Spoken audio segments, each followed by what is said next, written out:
So, hey guys, welcome to the session of Target Olympiads, and today we are going to be doing the chapter ecology. So यार ecology पढ़ रहे थे हम लोग and उसी में हम लोग आधे में रुक गए थे. सो एंड वही हम लोग आधे से कंटिन्यू करेंगे. तो यार एक सेकंड में बताया तो हम लोग 1 मिनट में कि हम लोग पढ़े क्या थे. सो हम लोग ने देखा था कि इकोलॉजी का टर्म क्वाइन किया गया बाई अर्नियस्ट हाइकल. उसके बाद हम लोग ने देखा कि ऑर्गेनिज्म का एक इकोलॉजी, एक पॉपुलेशन का, एक कम्युनिटी का, एक इकोसिस्टम का, एक लैंडस्केप का. फिर हम लोग ने बात किया कि क्लीमोग्राफ के बारे में बात किया और एक डिटेल वे में देखा कि एनएससी में क्वेश्चन कैसे आता है क्लीमोग्राफ से. ठीक है. तो आज हम लोग ने यहाँ पर देखा भी कि सबका हम लोग को मेन चीज याद रखना है. फॉर एग्जाम्पल सबसे इंपॉर्टेंट यही है कि हमारा नॉर्थ कॉर्निफेरस फॉरेस्ट में 10 डिग्री सेल्सियस होता है एंड यहाँ पर पानी हमारा होता है 100 सेंटीमीटर्स. ओके.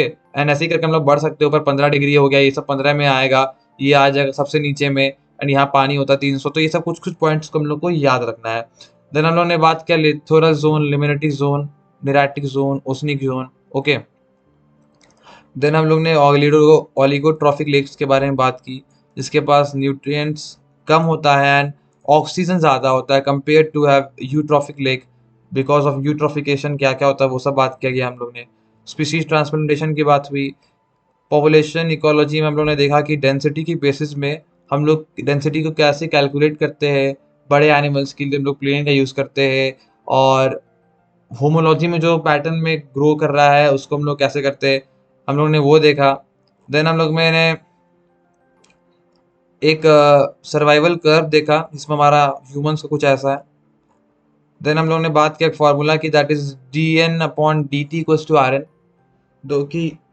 जो कि है हमारा एक्सपोनेंशियल फार्मूला, जिसमें कि कोई कैरिंग कैपेसिटी नहीं है. ग्रोथ हमेशा रुक चलते रहेगा, उसको कोई नहीं रोक सकता है.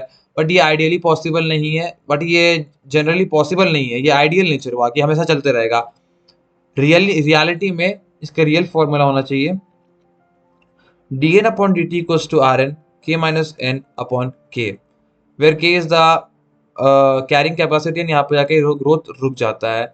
देन हम लोग ने देखा कि कोई चीज़ का इवोल्यूशन हो रहा है, उसका पॉपुलेशन, बेसिकली पॉपुलेशन किस किस चीज़ों पे डिपेंड करता है. तो यार हम लोग ने देखा कि population depends only on edges, मतलब कब से चालू हो रहा है रिप्रोडक्शन, कितनी बार हो रहा है, एक बार में कितने ऑफस्प्रिंग आ रहा है. देन हम लोगों ने देखा semelparity and iteroparity. Semelparity is एक बार, iteroparity is many times. Then हम लोगों ने बहुत सारे ट्रेड्स को देखा, समझा. Then human population and done. फिर हम लोग यहाँ पर आके रुके कम्युनिटी इकोलॉजी में, जो कि हम लोग अब स्टार्ट करेंगे. So let's start community ecology. Sir community ecology होता क्या? सो एक कम्युनिटी के बारे में स्टडी करना इज द कम्युनिटी इकोलॉजी. अब नीश, नीच मतलब काम, ये बहुत इंपॉर्टेंट टर्म है. नीच, नीच मतलब काम. काम मतलब the species, the specific biotic and the abiotic resource that an organism uses for the survival, ये होता है नीच. नीच मतलब काम, मैंने बता दिया आपको, इंपॉर्टेंट बर्थडे से मैंने बताया है. तो यहाँ पर एक हम लोग को एक चीज को हमेशा ध्यान रखना है कि दो ऑर्गेनिज्म दो ऑर्गेनिज्म एक नीच का हो ही नहीं सकता है. वो एग्जिस्ट ही नहीं करेगा. अगर दो ऑर्गेनिज्म एक ही नीच का काम कर रहा है, मतलब एक ऑर्गेनिज्म भी वहीं पर रहता है, दूसरा भी वहीं पर, दोनों में लड़ाई होगा एंड कोई एक ही सरवाइव करेगा. ये हमारा एक नेचुरल सिलेक्शन का रोल है कि दो ऑर्गेनिज्म एक नीच का हो ही नहीं सकता है. समझ में आया? दो ऑर्गेनिज्म में से अगर दो ऑर्गेनिज्म एक काम करेगा, उसमें से एक ही जीतेगा, एक को अपना काम चेंज करना पड़ेगा. समझ में आया? दैट इज द नीच. एंड ये सब इतना इंपॉर्टेंट नहीं है. देखो, मैंने कट कर दिया मैंने. यहाँ से हम लोग आना है प्लस माइनस इंटरैक्शंस. अब इससे क्वेश्चंस आया हुआ है एनएससीबी में. देखो, positive negative interaction is the interaction in which, यार मैं अपनी लैंग्वेज में बताता हूँ. पॉजिटिव नेगेटिव इंटरैक्शन वो इंटरैक्शन होता है जिससे कि दो ऑर्गेनिज्म साथ में रहने से उससे बेनिफिट हो रहा है कि लॉस हो रहा है. That is positive negative interaction. हम लोग अभी इसको डिटेल में समझेंगे तो आपको पूरा समझ में आ जाएगा. देखते हैं यहाँ से. पॉजिटिव नेगेटिव इंटरैक्शन थोड़ा बाद में लिखा गया है, इसीलिए मैं आपको बाद में बताऊंगा. ओके, कुछ टर्म्स के बारे में बात करते हैं. एपोसिमेट्रिक कोलोरेशन, दैट इज वार्मिंग कोलोरेशन. एपोसिमेट्रिक कोलोरेशन क्या होता है? अगर तुम एक फ्रॉग को देखोगे जो बहुत चमक कलर का होगा, मतलब बहुत ज्यादा कलरफुल होगा, वो एक पॉइजनस फ्रॉग होता है. उसका वो जो कलर होता है ना, जो चमकीला चमट कलर, वो शो करता है, वो प्रेडेटर को वार्निंग दे रहा है कि मेरे सामने मत आओ, मैं तुम्हें डैमेज कर दूंगा, मेरे पास पॉइजन है। ठीक है, that is a poisonous frog, that is a poisonous frog that. तो वो क्यों यूज कर रहा है? वो अपने सर्वाइवल के लिए यूज करता है, वो अपने सर्वाइवल के लिए यूज होता है, that is aposematic colouration. Then हम लोग बात करते हैं cryptic colouration, that is a camouflage. Cryptic colouration, that is a camouflage. Bates में Batesian mimicry. Batesian mimicry is the relation between the harmful and the harmless species. अब देखो, यहाँ पर मिमिक्री हो रहा है, मतलब अगर ये हार्मफुल है, ये हार्मलेस है, तो हार्मलेस वाला भी अपने आप को ऐसे शो करेगा कि वो हार्मफुल है, हार्मलेस वाला भी अपने आप को ऐसे शो करेगा कि वो हार्मफुल है, ताकि क्या होगा, पता ही नहीं चलेगा दूसरे वाले को कि हार्मफुल है कि हार्मलेस है, तो उससे दूर ही रहना पसंद करेगा। फिर अगला है मिमेलियन मिमिक्री, इज अ टू और मोर अनप्लांटेबल स्पीशीज लिविंग टुगेदर। ठीक है, तो हम लोग को कुछ टर्म्स को पता चल गया। टर्म्स क्या क्या है, मैं रिपीट करता हूँ। Aposematic colouration, that is the warning colouration. Cryptic colouration, that is camouflage. Batesian mimicry, that is जो उस लेवल का नहीं, वो अपने आप को उस लेवल का दिखाता है, that is Batesian mimicry. Cryptic colouration camouflage and aposematic colouration warning sign. अब हम लोग बात करेंगे इंटरैक्शंस की, बस यहीं पर है, उसके पहले से देख लेते हैं। हर्बीवोर्स, हर्बीवोर्स के पास कुछ ऐसा सेंसर्स होता है जो उसे बता देता है कि वो चीज़ पॉइजनस है कि पॉइजनस नहीं है, कि वो चीज़ पॉइजनस है कि पॉइजनस नहीं है, वो हर्बीवोर्स को वो बता दिया जाता है कुछ सेंसर के द्वारा। तो ये सब सर्वाइवल के लिए चीजें है। अब सबसे important topic, positive negative interactions. Sir बहुत सारी इंटरेक्शंस होता है, दैट इज कम्युनलिज्म, म्यूटुलिज्म, माइक्रोरोजिया, सब पढ़ते समझते हैं, यानी हमारा इंटरेक्शन तो पॉजिटिव, जीरो इंटरेक्शन भी।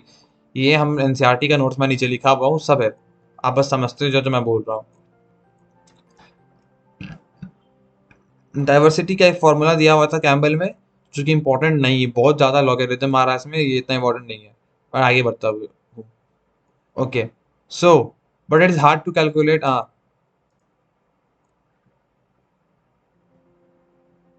अब देखो, यहाँ पर एक रिसर्च किया गया कि एक प्लांट है, हाँ, एक एरिया, एक बहुत बड़े एरिया में खेती किया गया, हाँ, और छोटे छोटे एरिया में खेती किया गया, छोटे छोटे एरिया में, लेकिन नंबर एरिया का दोनों इक्वल है। आप देखो, ये एक बहुत बड़े एरिया में खेती किया गया, दैट एरिया इसका है ए, एरिया इसका ए।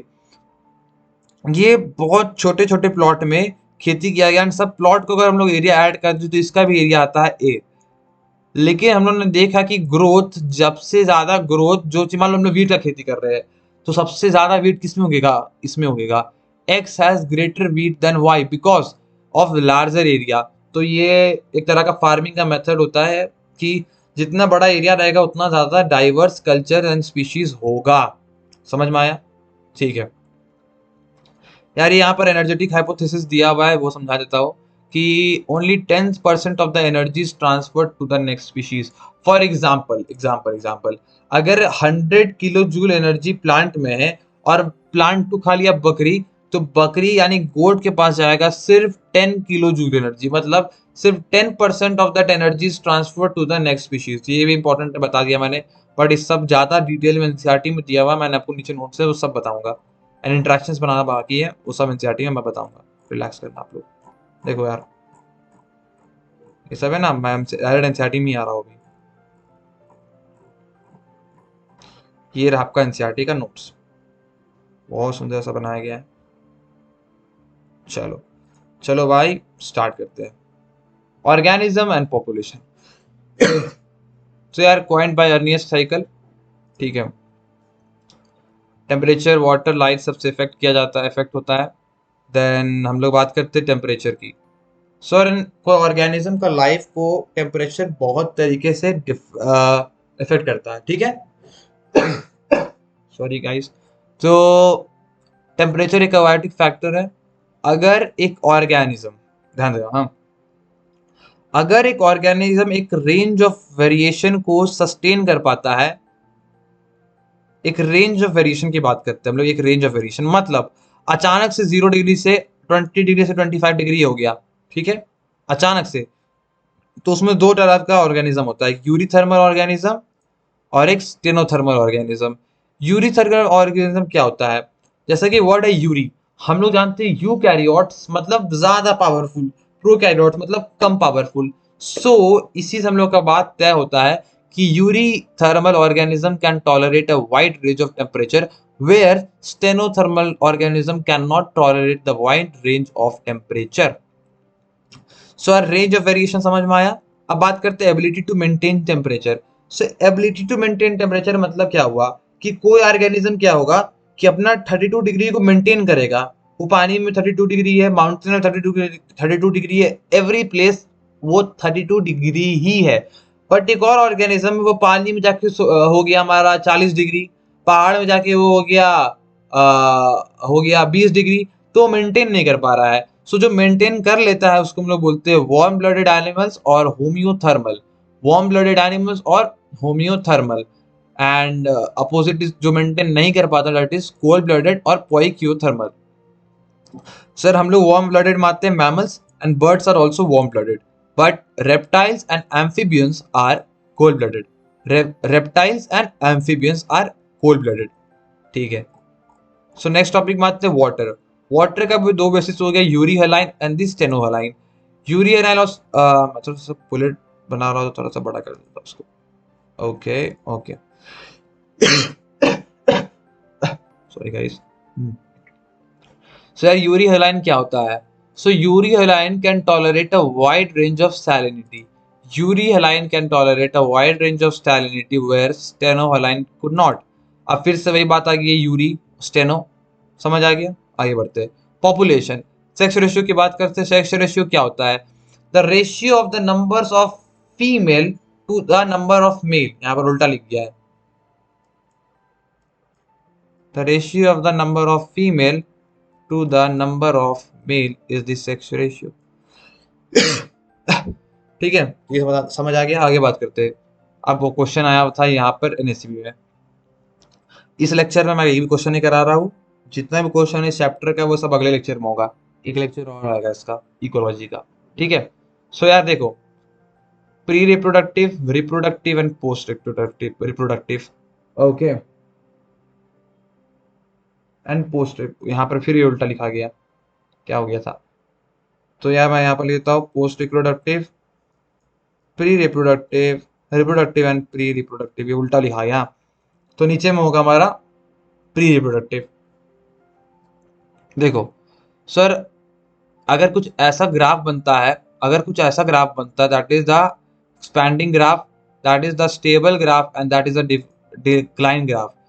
स्पैंडिंग ग्राफ को हम लोग ट्रायंगुलर ग्राफ भी बोल सकते हैं, ट्रायंगुलर बोल भी सकते हैं, स्टेबल को बेल भी बोल सकते हैं, डिक्लाइनिंग को यूआरएन अर्न भी बोल सकते हैं। अब हम लोग बात करते हैं the next topic that is growth.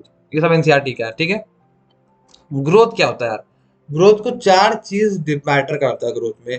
पहला नेशनलिटी यानी बर्थ, जितना आदमी आपका जन्म लेगा उसका पॉपुलेशन उतना बढ़ेगा, जितना आदमी डेथ करेगा पॉपुलेशन घटेगा। वैसे ही जितना आदमी का इमिग्रेशन होगा पॉपुलेशन बढ़ेगा, और जितना आदमी का माइग्रेशन होगा उसका पॉपुलेशन घटेगा। ये भी पता चल गया आपको। बात करते हैं अब अगला topic, life history and variation evolve fit.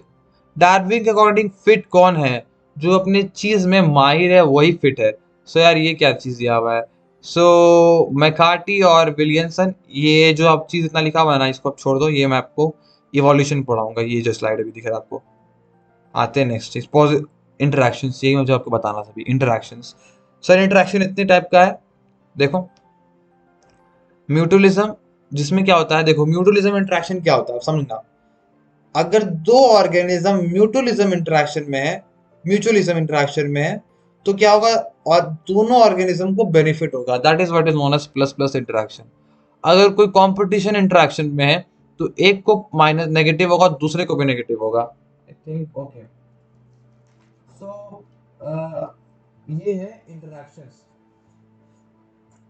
Okay next, अगर कोई प्रेडिटेशन इंटरेक्शन में तो एक को पॉजिटिव होगा एक को नेगेटिव, और पैरासिटिज्म में भी एक पॉजिटिव एक नेगेटिव। तो बात करते हैं कि इंटरेक्शन को समझते हैं, इसमें क्वेश्चन रिसीव में आया हुआ है तो फोकस करना। ठीक है। प्रेडिटेशन, लायन अगर भाई साहब ध्यान दो, लायन मार दिया डियर को, ओके, लायन को क्या हुआ बेनिफिट, डियर को क्या हुआ लॉस। सो ये क्या हुआ पॉजिटिव नेगेटिव इंटरेक्शन। नेक्स्ट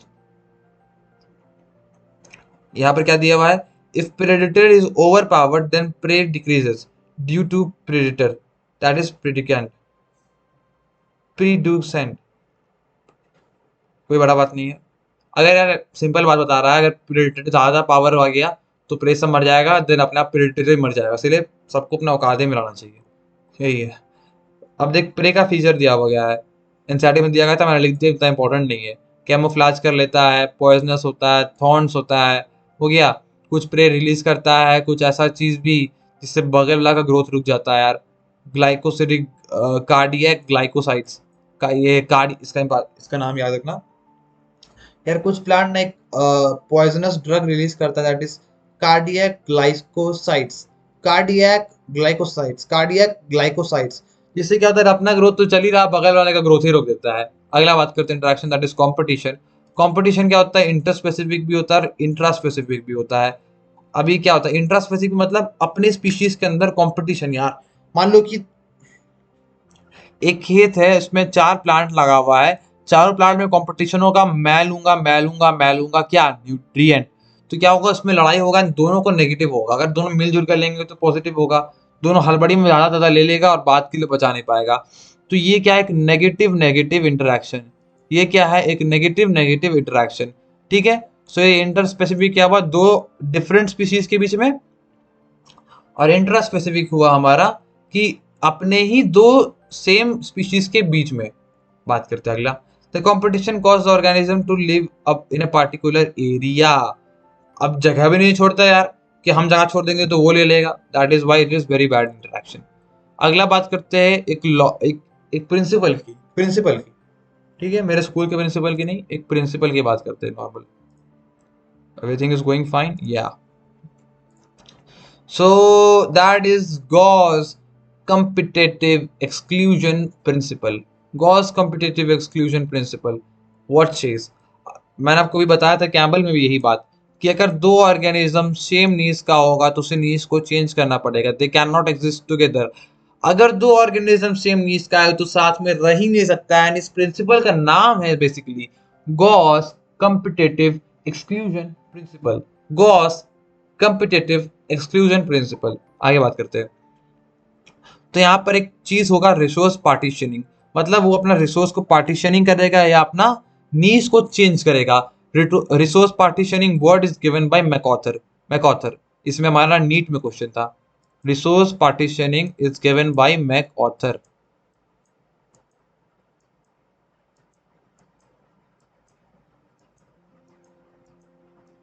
ठीक है, पैरासिटिज्म की बात करते हैं यार। Ectoparasitism, endoparasitism and brood parasitism. Ecto क्या होता है बॉडी के बाहर, एंडो क्या होता है बॉडी के अंदर, ब्रूट क्या होता है, जैसे कि birds leave their egg to their neighbours, that is brood parasitism, okay. So ये कोयल करता है ब्रूट पैरासिटिज्म, मतलब क्या करता है कोयल, क्या करता है अपने अंडे को दूसरे कौवे के अंडे में रख देगा जाके, और that is brood parasitism. And कौवे इसको पालेगा एंड बाद में देखा कि कोयल पैदा ले लिया, समझ आ रहा है ना, दैट इज ब्रूट पैरासिटिज्म। अब बात करते हैं कम्युनलिज्म। कम्युनलिज्म क्या होता है, पॉजिटिव जीरो इंटरेक्शन। अब समझो कम्युनलिज्म, यहाँ क्या होता है, एक को बेनिफिट होगा और दूसरे को ना बेनिफिट होगा ना लॉस होगा, that is cattle and grazing cattle. Okay, अगला बात करते हैं, एग्जांपल याद कर लेना बस, आपको इतना पता चाहिए कम्युनिज्म में पॉजिटिव जीरो इंटरेक्शन होता है। अगला म्यूचुअलाइजेशन, इसमें क्या होता है बहुत बेसिक है, दैट इज लिचन एंड माइक्रोजिया। मतलब यार एल्गी और फंगस के रिलेशनशिप जो कि लिचन होता है, उसमें एल्गी को भी बेनिफिट होता है एंड फंगस को भी बेनिफिट होता है, that is why it is known as positive positive interaction, इसमें दोनों को बेनिफिट हो रहा है। At the same is mycorrhiza and pollination. अब हमारा एक नेक्स्ट टॉपिक आता है रिस्पॉन्स टू बायोटिक फैक्टर, ये हम लोग करेंगे। उसके बाद देखो हमारा नया टॉप चैप्टर आ जाता है, दैट इज इकोसिस्टम। समझ आ रहा ना इकोसिस्टम, तो ये दूसरा चैप्टर है, इसीलिए हम लोग इसको एक नेक्स्ट लेक्चर में करेंगे। अभी फिलहाल हम लोग करते हैं रिस्पॉन्सेस टू बायोटिक फैक्टर। अब देखो यार, एक अबायोटिक फैक्टर के रिस्पॉन्स में हम लोग एक ग्राफ बनाए थे, that is internal level and external level, internal level versus external level का ग्राफ। जिसमें हम लोगों ने देखा कि 3 चीज़ बन रहा है। एक होता है कन्फॉर्मर, एक होता है पार्शियल रेगुलेटर, एक होता है रेगुलेटर। समझते हैं। कन्फॉर्मर क्या होता है? Can't regulate man internal. आपको बस समझना है, बहुत ध्यान देना। इंटरनल लेवल और एक्सटर्नल लेवल को रेगुलेट ही नहीं कर पा रहा, वो अपने हिसाब से चल रहा। देखो, ये हुआ आपका कन्फॉर्मर बी हुआ आपका कन्फॉर्मर। मतलब यार उसको मतलब ही नहीं, उसको समझ ही नहीं आ रहा यार वो कैसे रेगुलेट करेगा। वो देखो चेंज होते जा रहा है, इंटरनल लेवल और एक्सटर्नल लेवल वो चेंज होते जा रहा है लगातार। That is conformer. Can't regulate man, can't, it is not under my control. That is 99% हमारा कन्फॉर्मर ही होता है। जो रेगुलेट कर लिया, सब मेंटेन कर लिया, that is regulator. A is a regulator, A is a regulator, क्योंकि मेंटेन कर लिया ना बॉस, सो ये रेगुलेटर हो गया। एंड कुछ क्या होता, थोड़ा देर तक के बाद जाके रेगुलेट करेगा, मतलब थोड़ा देर कन्फॉर्मर का काम करेगा फिर रेगुलेटर का। That is partial regulator, that is partial regulator. And migrate और सस्पेंड दो वर्ड है। माइग्रेट मतलब माइग्रेशन कर देना, सस्पेंड मतलब हाइबरनेशन एंड एस्टिवेशन। हाइबरनेशन क्या होता है? ठंडे में एनिमल सो जाता है, दैट इज हाइबरनेशन। जो कॉकरोच छिपकलियां सब करते हैं, मैक्सिमम चीज मॉस्किटोज। एंड जो दिन में सो जाता है, यानी दिन मतलब गर्मिया में, that is done by some tigers, that is aestivation. Okay, तो हम लोगों ने एनसीईआरटी की भी बहुत सारे टॉपिक कवर कर लिए। देखते ऊपर कुछ कैम्बल का बाकी है कि नहीं हमारा ऑर्गेनिज्म एंड पॉपुलेशन में, नहीं तो फिर उसके बाद हम लोग इकोसिस्टम को एक नेक्स्ट लेक्चर में करेंगे। ये सब एनर्जी ट्रांसफर, 10% जो एनर्जी ट्रांसफर वाला चीज है वो सब हमारा हमारा इकोसिस्टम के अंदर आता है। सो हाँ, देखो ना इकोसिस्टम आ गया ना। ये सब तो हम लोग कर ही लिए। देखो हम लोग को बस ये ग्राफ देखना है और उसके बाद चैप्टर हम लोग का एंड होगा। Species richness. सर हमबोल्ट एक स्पीशीज रिचनेस के कर्व बनाया गया था, done by Humboldt. Humboldt made a species richness curve. He includes make factors in his curve, for example. अब देखो समझो ये क्या है species richness curve. So species species diversity increases with the increase in the area. जो कि मैंने आपको यहाँ बताया कि एरिया बढ़ेगा तो स्पीशीज डाइवर्सिटी बढ़ेगा, एरिया बढ़ेगा तो स्पीशीज डाइवर्सिटी बढ़ेगा। It is proved by this experiment done by Humboldt, done by Humboldt. और एक और चीज बताया था, इक्विलिब्रियम इज रीच्ड। एमिग्रेशन और एक्सटेंशन, एमिग्रेशन और एक्सटेंशन के बीच में एक इक्विलिब्रियम आता है। ये बस आपको याद रखना है, कोई ज्यादा बात नहीं है। हम्बोल्ट की बात को याद रखना कि स्पीशीज रिचनेस बढ़ेगा जब एरिया बढ़ेगा। तो इसके ऊपर का जितना जो लिखा हुआ मैंने आपको सारे चीज़ों को बता दिया। अब हम लोग नेक्स्ट लेक्चर में पढ़ेंगे ecosystem. Till then bye. And हमारा chapter population and organism and population खत्म हो चुका है। एंड इसमें कुछ क्वेश्चंस बाकी था एनएससीबी का, तो वो मैं आपको इकोसिस्टम के लेक्चर में करवा दूंगा। टिल देन बाय यार, वीडियो को लाइक एंड चैनल को सब्सक्राइब।